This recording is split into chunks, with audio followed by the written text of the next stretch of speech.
ಚೆನ್ನಾಗಿ ಒಮ್ಮೆ ಮಿಕ್ಸ್ ಮಾಡ್ಕೊಳ್ಳೋಣ. ಸ್ವಲ್ಪ ತಣ್ಣಗಾದ್ಮೇಲೆ ಇದನ್ನು ಸರ್ವ್ ಮಾಡಬೇಕು.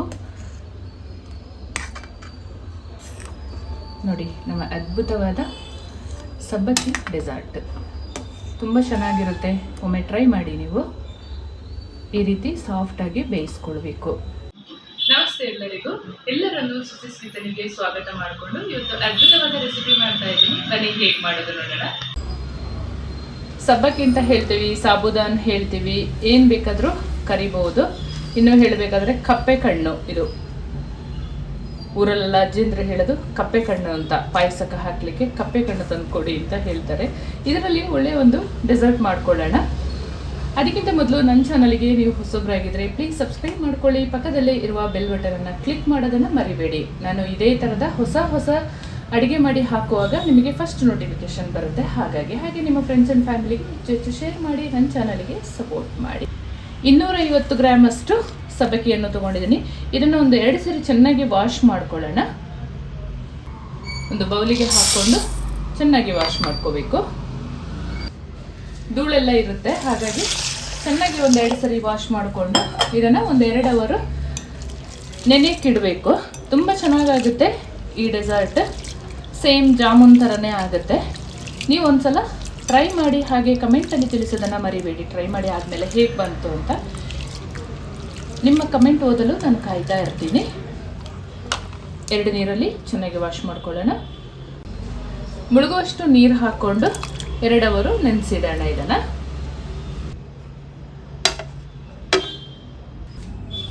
ಸಬ್ಬಕ್ಕಿ 2 ಅವರ್ ಆದ ಮೇಲೆ ನೋಡಿ ಚೆನ್ನಾಗಿ ನೆನ್ಕೊಂಡಿದೆ.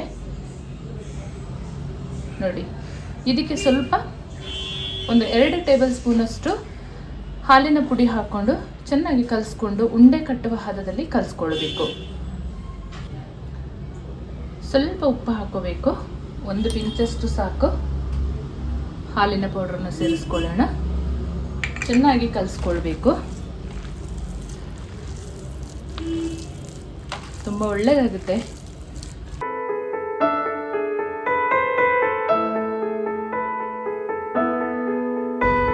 ಈ ಹದದಲ್ಲಿ ಕಲಿಸ್ಕೊಂಡ್ರೆ ಆಯಿತು. 1 ಸ್ಪೂನ್ ತಗೊಂಡು ಈ ಥರ ತಗೊಳ್ಳೋಣ. ಆವಾಗ ಸರಿಯಾದ ಅಳತೆ ಇರುತ್ತೆ ಅಂತ ಅಷ್ಟೇ. ಈ ರೀತಿಯಲ್ಲಿ ಉಂಡೆ ಕಟ್ಕೊಂಡ್ರೆ ಆಯಿತು. ಎಲ್ಲವನ್ನು ಇದೇ ಥರ ಉಂಡೆ ಕಟ್ಟಿ ಇಟ್ಕೊಳ್ಳೋಣ. ಹಾಲು ಬಿಸಿ ಆದ ಮೇಲೆ ಅದರೊಳಗಡೆ ಹಾಕ್ಕೊಂಡ್ರೆ ಆಯಿತು.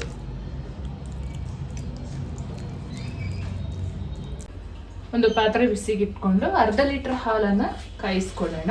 ಡೆಸರ್ಟ್ ಮಾಡಲಿಕ್ಕೆ ಸ್ವಲ್ಪ ಗಟ್ಟಿಯಾದ ಹಾಲನ್ನೇ ತಗೊಳ್ಳಿ.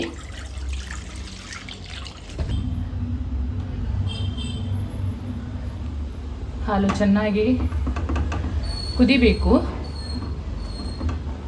ನಾವು ಸಬ್ಬಕ್ಕಿ ಉಂಡೆ ಹಾಕ್ಕೊಳ್ಳುವಾಗ ಎಲ್ಲ ಮಿಕ್ಸ್ ಮಾಡಿಕೊಂಡು ಚೆನ್ನಾಗಿ ಕಾಯಿಸ್ಕೊಳ್ಳೋಣ ಹಾಲನ್ನು. ಹಾಲು ಈ ರೀತಿಯಲ್ಲಿ ಕುದಿಯುವಾಗ ಒಂದೊಂದೇ ಸಬ್ಬಕ್ಕಿ ಉಂಡೆನ ಹಾಕ್ಕೊಳ್ಳೋಣ.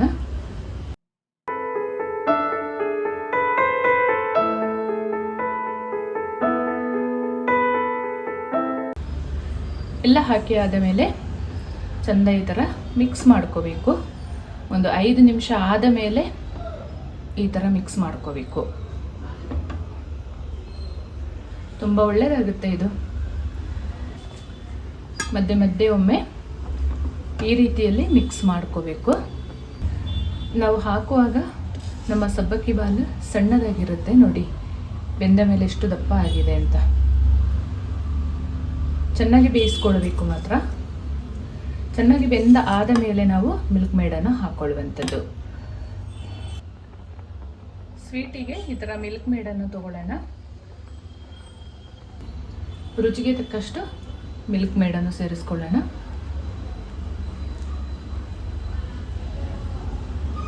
ತುಂಬ ಚೆನ್ನಾಗಾಗುತ್ತೆ ಇದು. ಒಂದ್ಸಲ ನೀವು ಟ್ರೈ ಮಾಡಿ ನನಗೆ ಕಮೆಂಟ್ ಮಾಡೋದನ್ನು ಮರಿಬೇಡಿ.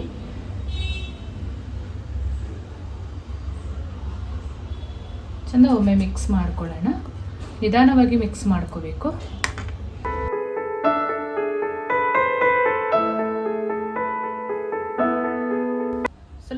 ಏಲಕ್ಕಿ ಪುಡಿನ ಸೇರಿಸ್ಕೊಳ್ಳೋಣ. ಹಾಗೆ ಸಣ್ಣದಾಗಿ ಕಟ್ ಮಾಡಿದ ಪಿಸ್ತಾ ಸೇರಿಸ್ಕೊಳ್ಳೋಣ.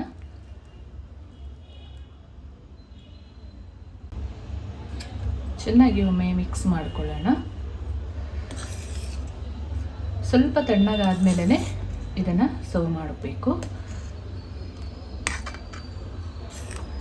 ನೋಡಿ, ನಮ್ಮ ಅದ್ಭುತವಾದ ಸಬ್ಬಕ್ಕಿ ಡೆಸರ್ಟ್ ತುಂಬ ಚೆನ್ನಾಗಿರುತ್ತೆ. ಒಮ್ಮೆ ಟ್ರೈ ಮಾಡಿ ನೀವು. ಈ ರೀತಿ ಸಾಫ್ಟಾಗಿ ಬೇಯಿಸ್ಕೊಳ್ಬೇಕು. ನಾನು ಮಾಡುವ ಅಡುಗೆಗಳು ನಿಮಗೆ ಇಷ್ಟ ಆಗ್ತಿದ್ರೆ ದಯಮಾಡಿ ಕಮೆಂಟ್ ಮಾಡಿ, ಹಾಗೆ ಸಬ್ಸ್ಕ್ರೈಬ್ ಮಾಡೋದನ್ನು ಮರಿಬೇಡಿ. ನಿಮ್ಮ ಫ್ರೆಂಡ್ಸ್ ಆ್ಯಂಡ್ ಫ್ಯಾಮಿಲಿಗೆ ಹೆಚ್ಚು ಶೇರ್ ಮಾಡಿ.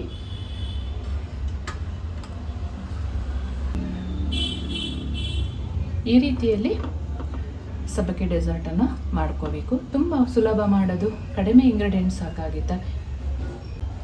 ಕಡಿಮೆ ಸಮಯದಲ್ಲಿ ಕಡಿಮೆ ಇಂಗ್ರೀಡಿಯೆಂಟ್ಸ್ ಯೂಸ್ ಮಾಡಿ ಒಂದು ಸಬ್ಬಕ್ಕಿ ಡೆಸರ್ಟ್ ನೋಡಿ ಎಷ್ಟು ಸುಲಭದಲ್ಲಿ ರೆಡಿ ಆಯಿತು ಅಂತ. ಹೊಸೊಬ್ಬರು ಕಲಿಯೋರು ಕೂಡ ಇದನ್ನು ಮಾಡ್ಬೋದು, ಅಷ್ಟು ಸುಲಭವಾಗಿ ಹೇಳ್ಕೊಡ್ತಾ ಇದ್ದೀನಿ. ತಪ್ಪದೆ ಒಂದ್ಸಲಿ ಮನೇಲಿ ಟ್ರೈ ಮಾಡಿ ಕಮೆಂಟ್ ಮಾಡಿ ಹೇಗೆ ಬಂತು ಅಂತ.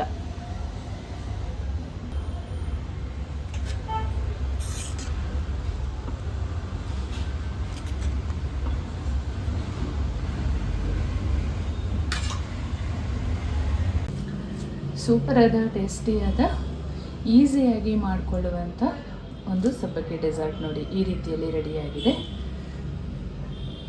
ಸಾಫ್ಟಾಗಿ ಬೇಯಿಸ್ಕೊಳ್ಬೇಕು. ತುಂಬ ಅದ್ಭುತವಾಗಿರುತ್ತೆ, ಬಹಳ ಈಸಿಯಾಗಿ ಮಾಡಿಕೊಳ್ಳುವಂಥ ಒಂದು ಡೆಸರ್ಟ್ ನೋಡಿ. ತಪ್ಪದೇ ಒಂದ್ಸಲಿ ಮನೆಯಲ್ಲಿ ಟ್ರೈ ಮಾಡಿ ಹೇಗಿತ್ತು ಅಂತ ಕಮೆಂಟಲ್ಲಿ ತಿಳಿಸಿ. ಹಾಗೆ ನನ್ನ ಚಾನಲ್ಗೆ ನೀವು ಹೊಸಬರಾಗಿದ್ದರೆ ಪ್ಲೀಸ್ ಸಬ್ಸ್ಕ್ರೈಬ್ ಮಾಡ್ಕೊಳ್ಳಿ. ಪಕ್ಕದಲ್ಲೇ ಇರುವ ಬೆಲ್ ಬಟನನ್ನು ಕ್ಲಿಕ್ ಮಾಡೋದನ್ನು ಮರಿಬೇಡಿ. ಮುಂದೆ ಈಸಿಯಾದ ಅದ್ಭುತವಾದ ಹೊಸ ರೆಸಿಪಿಯೊಂದಿಗೆ ಸಿಗ್ತೇನೆ. ನಿಮ್ಮ ಸಹಕಾರ ಪ್ರೋತ್ಸಾಹ ಹೀಗೆ ನನ್ನ ಚಾನಲ್ ಮೇಲೆ ಇರಲಿ ಅಂತ ಕೇಳ್ಕೊಳ್ಳುತ್ತಾ ತುಂಬ ಹೃದಯದ ಧನ್ಯವಾದಗಳು.